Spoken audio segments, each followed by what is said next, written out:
কচ্ছপের বাচ্চা দুটো ইমনের জন্য এনেছে তার ছোট চাচা।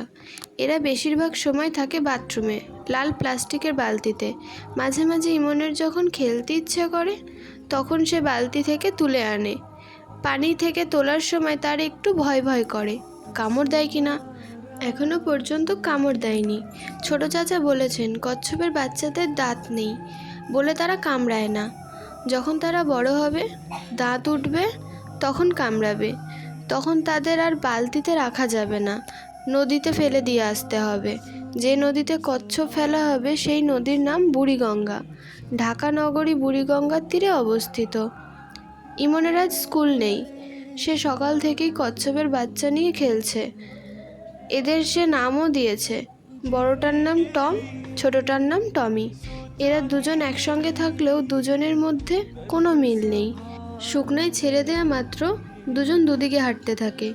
ইমন বইয়ে পড়েছিল কচ্ছপরা আস্তে হাঁটে, এখন সে জানে এটা মিথ্যে কথা। এরা চার পায়ে বেশ দ্রুত হাঁটে, মুহূর্তের মধ্যে ঘরের কোনায় চলে যায়। তাদের তখন খুঁজে পাওয়াই মুশকিল হয়। সবচেয়ে বেশি দ্রুত হাঁটে টমি। ইমন ভেবে রেখেছে তার ছোট বোনটা যখন আরেকটু বড় হবে তখন তাকে সে একটা কচ্ছপের বাচ্চা দিয়ে দেবে। ইমনের ছোট বোনের নাম সুপ্রভা। মা বলেছেন সুপ্রভা নামের মানে হচ্ছে সুন্দর সকাল, গুড মর্নিং। কিন্তু ছোট চাচা বলেছেন সুপ্রভা মানে সুন্দর আলো। কারটা ঠিক সে জানে না। ইমন ঠিক করে রেখেছে কোনো একদিন সে তাদের মিসকে জিজ্ঞাসা করবে। সুপ্রভা এখনও খুব ছোট, বেশিরভাগ সময় সে ঘুমিয়ে থাকে। মাঝে মাঝে তার কাঁদতে ইচ্ছে করে, তখন সে কাঁদার জন্য জাগে। খানিকক্ষণ কেঁদে আবার ঘুমিয়ে পড়ে। ইমন তার সারা জীবনেও এমন কাঁদুনে বাচ্চা দেখেনি। সবচেয়ে মজার ব্যাপার হচ্ছে সুপ্রভা কারোর ওপর রাগ করে বা ব্যথা পেয়ে কাঁদে না, কোনো রকম কারণ ছাড়া কাঁদে। সুপ্রভার কান্না দেখতে ইমনের খুব ভালো লাগে। সে মাঝে মাঝে সুপ্রভার কান্না দেখতে যায়, কিন্তু বেশিক্ষণ দেখতে পারে না, কারণ তার মা কঠিন গলায় বলেন, এখানে কি করছো? যাও তো, অন্যখানে যাও। আশ্চর্য, এত বিরক্ত করে। আগে ইমন তার মাকে ভয় পেত না, এখন পায়।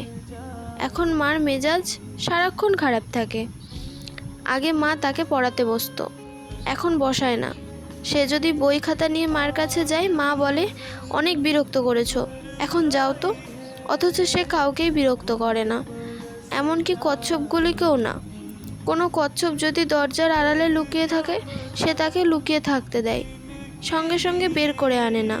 ওরা কচ্ছপ হলেও ওদের হয়তো লুকোচুরি খেলতে ইচ্ছে করে। সে কেন ওদের খেলা নষ্ট করবে? হোমওয়ার্ক করার জন্য সে এখন যায় ছোট চাচার কাছে। ছোট চাচা তাকে মোটামুটি আদরই করেন। তিনি তার নাম দিয়েছেন হার্ডনাট। হার্ড মানে হচ্ছে শক্ত, আর নাট মানে হলো বাদাম। হার্ডনাট হলো শক্ত বাদাম।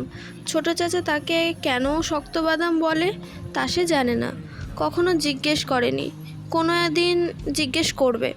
ছোট চাচা পড়াতে পড়াতে প্রায়ই বলে, কিরে হার্ডনাট, মন খারাপ? সে বলে না, কারণ তার মন খারাপ থাকে না, আবার মন ভালোও থাকে না। সুপ্রভার সঙ্গে সে যদি গল্প করতে পারত তাহলে তার মন ভালো থাকতো, বা মার সঙ্গে গল্প করতে পারলেও মন ভালো থাকতো। মা গল্প তো করেই না, সামনে গিয়ে দাঁড়ালেও বলে, যা ভাগ, সামনে থেকে যা, শুধু বিরক্ত, শুধু বিরক্ত। একদিন ঠাস করে একটা চড়ও মারলেন। আচমকা মারলেন বলে সে মেঝেতে পড়ে গেল, ঠোঁট কেটে রক্ত বের হতে লাগলো। তারপরও সে একটুও কাঁদেনি। শুধু ডাক্তার যখন ঠোঁট সেলাই করতে গেলেন তখন কাঁদলো। তারপরেও ডাক্তার বললেন, বাহ, দারুণ ছেলে তো, ছেলের খুব সাহস। ছোট চাচা বললেন, সাহস হবে না, এ হলো হার্ডনাট, এ মোটেই সহজ জিনিস না। হ্যালো এভরিওয়ান, আমি বর্ষা। আমি আপনাদের অপেক্ষা গল্পের 11তম পর্ব পড়ে শোনাচ্ছি, যেটার লেখক হচ্ছেন হুমায়ুন আহমেদ। সরি এতদিন লেখকের নাম মেনশন না করার জন্য। আমার কণ্ঠে গল্পটি ভালো লাগলে লাইক, কমেন্ট, শেয়ার করুন, ফলো এবং সাবস্ক্রাইব করে পাশে থাকুন। আমি জানি আজ আমার গলাটা ঠিক লাগছে না, কারণ আমার প্রচণ্ড পরিমাণে ঠান্ডা লেগেছে, তার জন্য অনেক সরি। বাংলার নতুন বছর সবার খুব ভালো কাটুক, সবাই খুব ভালো থাকবেন। Bye bye.